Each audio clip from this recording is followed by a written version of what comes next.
Ready. नमस्कार, मैं हूं अलाउद्दीन खान और आप देख रहे हैं NSTV बिहार।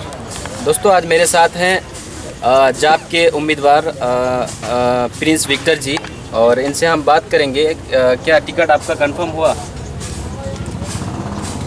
टिकट कंफर्म है, जी, सिंबल नहीं मिला है। सिंबल 1-2 रोज में आ जाएगा। चलिए, बहुत बहुत बधाई। और मैं आपसे ये जानना चाहूँगा कि इस बार किस किस मुद्दे पे आप चुनाव में आ रहे हैं, क्योंकि आप पहले भी चुनाव लड़ चुके हैं और कुछ ही वोटों से आप पीछे रहे। इस बार कैसा माहौल दिख रहा है आपको और क्या क्या लोगों के बीच क्या क्या प्रपोजल है आपके लिए? यहाँ का मुख्य मुद्दा है बाढ़, भ्रष्टाचार, शिक्षा, स्वास्थ्य, रोजगार, पलायन, नारी सशक्तिकरण, उद्योग, कृषि और जर्जर सड़क का स्थिति बदहाल है। इन सभी सवालों को लेकर हम जनता के बीच जा रहे हैं। जनता का अपार समर्थन मिल रहा है और विश्वास है कि आगे भी मिलता रहेगा। जैसे कि देखने को है कि पप्पू यादव जी अभी बहुत मेहनत कर रहे हैं। लॉकडाउन में भी उन्होंने बहुत मेहनत किया है और बाढ़ में भी अकेले बुलेट पे घूमते हुए देखे गए हैं। तो इस एरिया में भी बाढ़ आता है और इस एरिया का बाढ़ का बहुत छोटा सा काम है। अगर महानंदा बेसिन बन जाता है तो वहाँ से बाढ़ से हम लोग मुक्ति पा सकते हैं। लेकिन ऐसा बहुत राजनीतिक पार्टी आते हैं, अपना जब इलेक्शन में वादा करते हैं कि हाँ महानंदा डैम पे काम करेंगे, लेकिन जीतने के बाद ऐसा कुछ नहीं होता। आप क्या वाकई ऐसा करने वाले हैं? क्योंकि पप्पू यादव जी से भी हमारी बात हुई थी, उन्होंने भी कहा था हम काम करेंगे उसमें। तो आप इस पे क्या योगदान रहेगा आपका?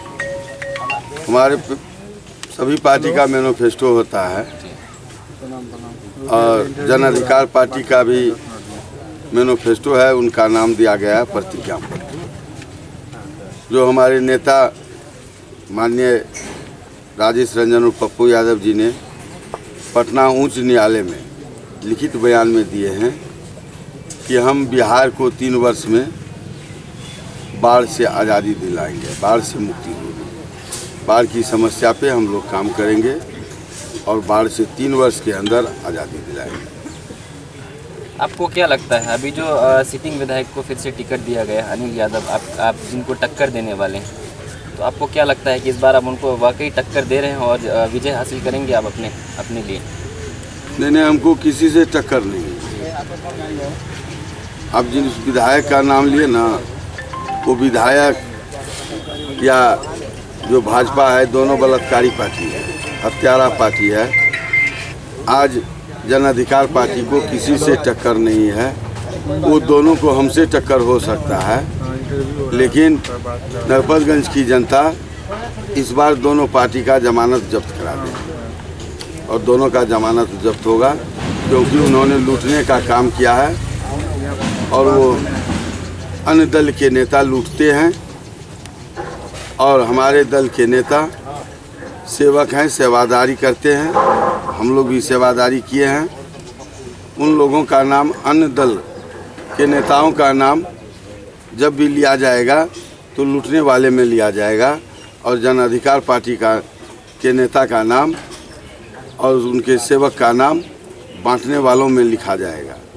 हम बांटने वाले हैं, हम लोग देने वाले हैं। हम लोग देना जानते हैं, देते हैं। और भाजपा राजद लूटने वाली पार्टी है, जो जनता को लूटकर आज बदहाल स्थिति में दे दिया है। आप जिसको नेता कहते हैं वो नेता नहीं है, वो खलनायक है। और यहाँ की जनता भोली भाली जनता है और छोटे मोटे लुभावने में कभी जात के नाम पर तो कभी धर्म के नाम पर वोट देने का काम किया है, लेकिन जनता के साथ विश्वासघात हुआ है। जनता यहाँ के शिक्षित नहीं है। इनका परिणाम यहाँ के नेता उठाते हैं और उनका लाभ लेकर वो उनको ठगते हैं। आज सभी सरकारी कार्यालय में भ्रष्टाचार व्याप्त है। बिना पैसे का कहीं काम नहीं होता है और लूट, हत्या, बलात्कार आम हो चुका है। ये जर्जर बिहार है। इस बार हम लोग जनता को जगाने का काम किए हैं। जनता जगी है। जब हम बीमार पड़ते हैं तो हम दवाई दुकान पे दवाई लेने जाते हैं तो हम दुकानदार से कहते हैं कि अच्छी दवाई देना, नकली दवाई और पटनिया दवाई मत देना। जब हम अपने इलाज के लिए पटनिया दवाई नहीं खाते हैं तो आज पूरा बिहार नरपतगंज के साथ साथ अररिया ज़िला के साथ साथ पूरा बिहार बीमार है। तो इस बार इसके इलाज के लिए पटनिया सीएम नहीं चाहिए। बिहार का दिलेर कोसी सीमांचल के लाल जो सेवक हैं, सेवादारी किए हैं, हर पल हर क्षण जनता के सुख दुख में 22 घंटा सड़क पे रहे हैं, जो बांटने का काम किए हैं। आज उस दिलेर का उस कुर्सी पे उसका अधिकार होना चाहिए। इस बार जनता मूड बना चुकी है और हम लोग उनके मामूली से सिपाही हैं और इस बार निश्चित कोसी के लाल, सीमांचल के लाल का बिहार की गद्दी पर उसका हक होगा, वो बैठेंगे और बीमार बिहार, जर्जर बिहार, अशिक्षित कुपोषण वाला बिहार, रेपिस्ट बिहार को इलाज कर हम लोग 3 वर्ष में समृद्ध बिहार बनाने का संकल्प लेकर आगे बढ़ रहे हैं, आगे काम कर रहे हैं।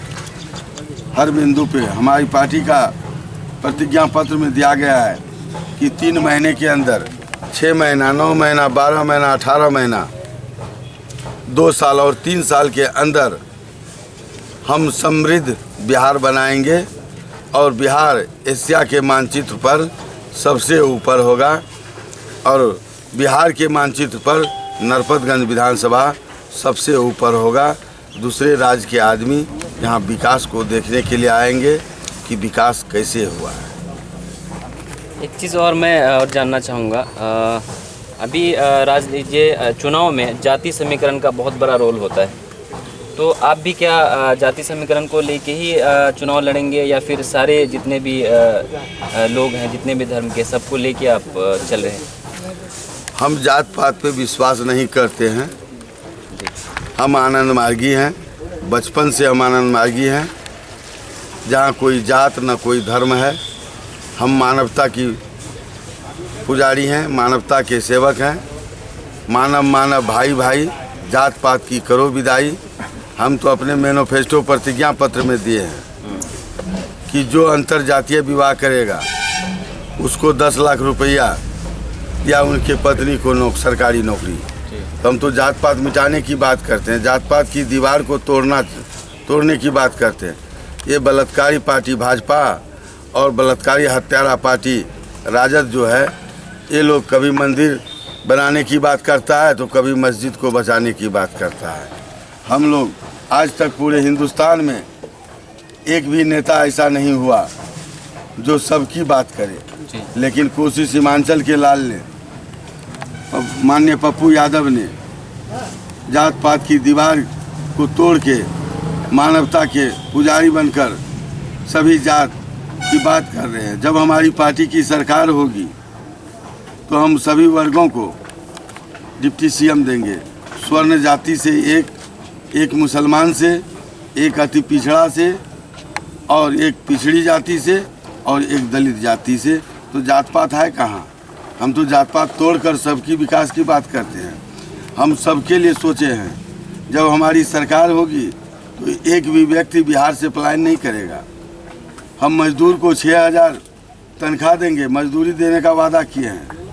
जो सबसे कम 6000 का हम उनको भी मजदूरी देंगे। हम बिहार से बाहर इलाज के लिए नहीं जाने देंगे, वो सुविधा हम यहाँ देंगे। चाहे हार्ट, कैंसर, किडनी, टीबी की बीमारी इलाज को हम फ्री करेंगे। सरकारी कोष से इसका इलाज होगा। पहली क्लास से लेकर पीजी तक की पढ़ाई हम मुफ्त में देने जा रहे हैं। आम आदमी की ज़रूरत है रोटी, कपड़ा, मकान, शिक्षा और स्वास्थ्य की गारंटी, जो हमारी पार्टी प्रतिज्ञा पत्र में शपथ लिया है कि 3 वर्ष में हम पूरा करेंगे। 3 महीने के अंदर सभी सरकारी कार्यालयों में भ्रष्टाचार और घूसखोरी को समाप्त करेंगे, लगाम लगाएंगे। जो भी व्यक्ति भ्रष्ट पदाधिकारी को घूस लेते हुए पकड़वाएगा उसको हमारी पार्टी 25,000 रुपये का इनाम और उसको सुरक्षा देने की वादा करती है और हम उसको देंगे। 2 एकड़ से 3 एकड़ वाले किसान को हम पानी बिजली फ्री करेंगे। ये सब मैनिफेस्टो में आ चुका है, ये मैनिफेस्टो है हाँ, आपका? प्रतिज्ञा पत्र में है। अच्छा, मैं अभी आपको दिखा रहा हूँ। मैनिफेस्टो में है, मैनिफेस्टो नहीं, प्रतिज्ञा पत्र।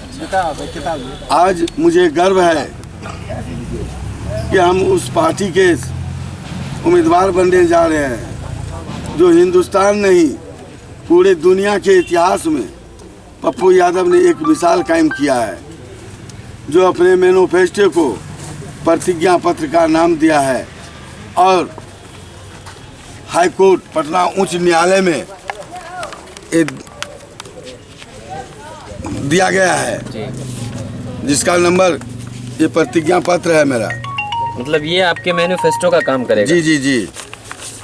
और ये देखिए, हेलो, हमारी पार्टी ने सरकार से में लिखित दिया है, कानून में है कि हम 3 साल में समृद्ध बिहार बनाएंगे, खुशहाल बिहार बनाएंगे, महिलाओं को सुरक्षा देंगे, हर जाति हर बिरादरी बुजुर्ग तक का इसमें ख्याल रखा गया है। हम आशा ममता सेविका सहायिका टोला सेवक विकास मित्र नियोजित शिक्षक नियोजित इंदिरा आवास सहायक नियोजित इंजीनियर नियोजित सलाहकार नियोजित RTPS सहायक सभी को हम परमानेंट करने की बात करते हैं और वित्त रहित शिक्षा को उसको भी हम वेतन देंगे, उसको भी दे। 1 साल के अंदर 62% जो बिहार सरकार की सीट खाली है, हम 1 साल के अंदर उसको भरने का काम करेंगे, उस खाली पद को। 30 दिन के अंदर जिस दिन आप फॉर्म भरिएगा उसके 30वें दिन आपकी परीक्षा होगी और परीक्षा के 30वें दिन रिजल्ट होगा। रिजल्ट के 30वें दिन आपको ज्वाइनिंग लेटर मिल कराएंगे। 3 महीने के अंदर 3 महीने के अंदर ये काम हम लोग करने का वादा किए हैं। नई क्रांति के साथ बिहार नया बिहार बनेगा और बिहार को आज़ादी मिलेगा। इन्हीं आशाओं के साथ मैं पुनः आप सबों का हार्दिक अभिनंदन करते हैं। जय हिंद, जय भारत, जय जनता। बहुत बहुत धन्यवाद हमसे बात करने के लिए। तो आपने जैसा अभी देखा कि मैंने बात किया प्रिंस विक्टर यादव जी से और इन्होंने सारे सवालों का बेबाकी से जवाब दिया। ऐसे आप देखते रहिए NSTV बिहार। कैमरामैन फिरोज़ आलम के साथ मैं अलाउद्दीन खान अररिया।